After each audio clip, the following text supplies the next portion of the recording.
Hello మామా, మీకు ఈ కథ తెలుసా? తెలుసుకోవాలనుకుంటున్నారా? తెలుసుకునే ముందు లైక్, షేర్, సబ్స్క్రైబ్ చేయండి బ్రో.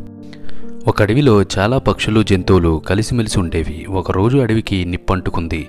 అది నెమ్మదిగా పెరగసాగింది. పక్షులు, జంతువులు తలో దిక్కుకి పారిపోతూ ఉన్నాయి. చేతగానివి ఇవి మంటల్లో పడి చనిపోతూ ఉన్నాయి. కానీ ఒక పిట్ట పారిపోకుండా తన చిన్న ముక్కుతో పక్కనే ఉన్న చెరువులోంచి కొంచెం కొంచెం నీటిని తీసుకొచ్చి మంటల మీద పోయసాగింది. అది చూసిన ఓ కొంగ, ఓసి తిక్కదానా, నువ్వు పిడికడంత లేవు, నీ చేత ఏమవుతుంది? నువ్వెన్ని నీళ్లు పోసినా ఈ మంటలు ఆరిపోవు, పోయి నిన్ను నువ్వు కాపాడుకోపో అంది. పిట్ట చిరునవ్వుతో, నిజమే, నా ఒక్కదానితో కాకపోవచ్చు, కానీ చినుకు చినుకు కలిస్తే కదా వానగా మారేది. అడవిలో అన్నీ చేయి కలిపితే అడవిని కాపాడుకోవటం ఎంతసేపు అనింది.